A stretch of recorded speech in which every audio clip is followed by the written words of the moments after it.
64 degrees and 11 a.m. in New Orleans.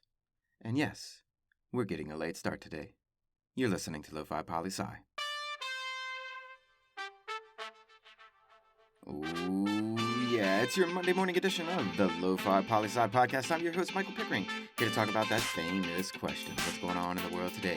And we'll get you that weekend cinema box office report and your 5-day weather forecast in just a minute. But for now, straight to it, the news, fresh off that press. And today, we're doing a Latin America edition because, well, why not? And in the country of Chile, we go. Yesterday, there was a presidential election, and no one took 50% outright to win, so they're going to have a runoff. P.S. It's interesting how the rest of the world actually lets the people vote for president, don't you think? So the candidates in the runoff, Jose Cast on the right side of the ideological spectrum, and Gabriel Boric on the left side of the ideological spectrum. Cast took almost 28%, whilst Boric took almost 26%, meaning collectively they took about 54% of the national vote. Think about that for a minute. 46% of the entire country voted for other candidates than the two that will go to the runoff. Interesting, don't you think? And the runoff will be December 19th. And people, this is big because Chile is currently rewriting their constitution, which will be voted on by the people next year. And the new president is going to have the job of implementing that constitution, as well as setting a great deal of precedent for the country moving forward. And we'll definitely keep an eye out there and an update for you moving forward. Now let's head on over to Honduras, who is getting ready for a presidential election that takes place in just 1 week from today, on Sunday, November 28th. And wouldn't it be nice if we had presidential elections on weekends, just like everyone else? Don't you think? Now, you may be asking, why are we bringing up this election a week early, which normally we don't talk about pre-election stories because, well, speculation isn't our bag. But for this one, it caught our eye because, well, of the way Western media cover it. And the two main candidates here are Xiomara Castro of the opposition and Nassiri Asfura of the ruling party. Now, there is a lot going on inside of Honduras, like the president of the country's brother being convicted and sentenced to life in prison for drug trafficking in the United States, or the president being implicated in those crimes, or major corruption scandals of the ruling party, or issues with development, both economic and political, or issues with crime, and way more. Just like every country in the world, Hondurans have a lot on their mind going into presidential election, and who's going to be their leader of the country in the future. But Western media? Well, let me just read this headline from Reuters America section, and you'll see what I mean. The headline: Rivals for Honduras presidency hold final rallies before vote, eyed by Taiwan, China. You see, the only reason the Honduran presidential election is making headline here is because of the international relations implications connecting the vote to Taiwan and China, which I am not going to go into here because there's so much other stuff we can focus on inside of Honduras. Like, for instance, if Miss Xiomara Castro wins, she will be the country's first female president. Now that, I believe, is something worth focusing on. That's a story worth telling. It is far too rare that women are elected to executive positions at the national level of politics in countries around the world, be it a president or a prime minister. So keep your eyes open, Lo-Fi listeners, and let's see what Hondurans do next week at the polls. Now let's switch gears to get you that weekend box office report. What did people go see at the movies this weekend in the U.S.? And coming in at number 5 is Dune, with another $3 million at the box office. Number 4, King Richard, with $5.7 million. Number 3, Clifford the Big Red Dog at $8.1 million.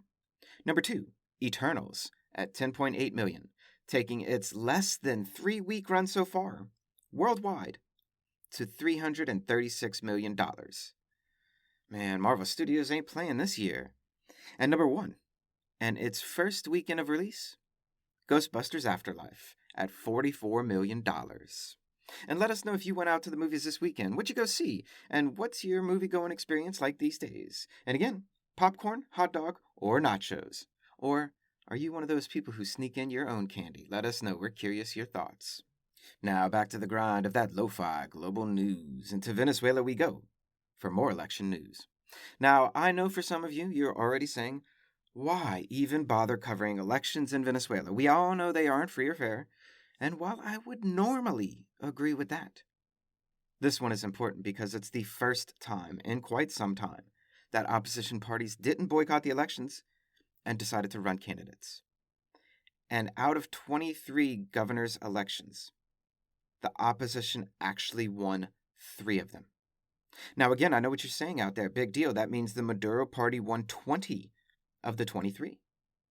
But I would say, yes, it is a big deal that the opposition actually won 3 governorships. It's a starting place to build momentum on. It's a sign to other potential candidates and parties that they can, in fact, beat Maduro's party. It's a sign to campaign contributors to help finance opposition campaigns. And perhaps most importantly, it's a sign to voters in Venezuela that perhaps they can start voting for opposition and really make some changes in the country. And keep your eyes open on this one, people, because I'll be watching too, to see how and if politics shift in these new opposition-controlled regions. Now let's move on over to El Salvador for an update on Bitcoin in the country. So remember, as we've previously talked about, El Salvador is now the first and only country in the world to make Bitcoin legal tender and currency in the country.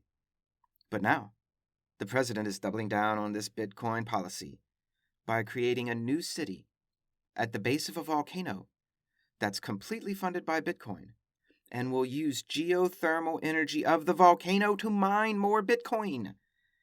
I mean, what to say? Hats off to innovation? Hats off to trying something different to help develop your country? But no hats off to tapping into geothermal energy of a volcano and building a city at the base of the volcano. Now, breathe, slow down, slow down. To be fair, is there / could there be some safe and eco-friendly way of doing this? I don't know. I'm not that kind of scientist. All I can say is, this sounds sketchy as hell. Like really, really sketchy as hell. And I'll be very interested to see how this develops moving forward. Now, let's switch gears again and bring you that 5-day Metro New Orleans weather report. And today, it's high in the 60s with cloudy and 25% chance of meatballs out there. Tuesday will be beautiful and chilly, ranging from 62 to 51 degrees, mostly sunny. Wednesday and Thursday, it's highs in the mid-70s and lows in the 50s, with little chance of meatballs, though it will be off and on cloudy. And Friday, partly cloudy, with a chance of meatballs at 25%, and temperatures ranging from 63 to 49 degrees. It'll be off and on cloudy all week long, Lo-Fi Nation. But don't let that cloudiness make you gloomy. Put on a YouTube video of sunny, warm beaches and listen to some Caribbean music, and take the week off. And a last piece of news to send you on your way for the day. And for this one, we'll be leaving Latin America and heading on over to the UK and the music industry there. The Brit Awards, which are the music awards in the UK, are getting rid of separate male and female categories, and are simply doing things like Best Artist for different categories. And this is really interesting because awards programs all over have really been questioning whether or not to do away with categories by gender and simply combining everyone into one group for the different awards. And I mean, even the Oscars have been considering doing this for movies. And in particular, though, to this case, there's at least one artist that was left out of contention for the awards because they don't identify as binary. But starting next year, that's not going to happen, as all people will be put into the mix for every category.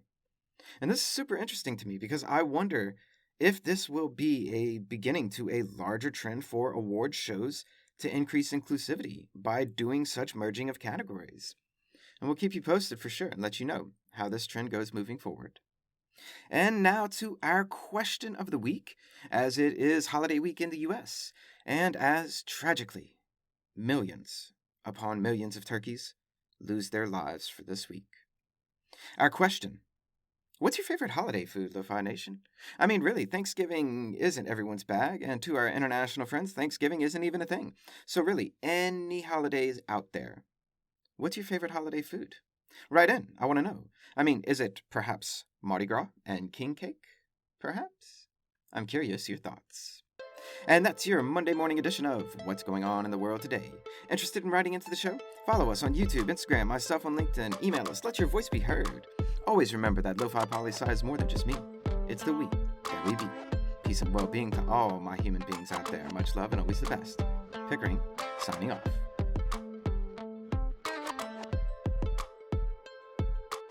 And P.S. Turkey isn't even that good. Why do so many turkeys have to lose their lives for this ridiculous tradition? Just saying.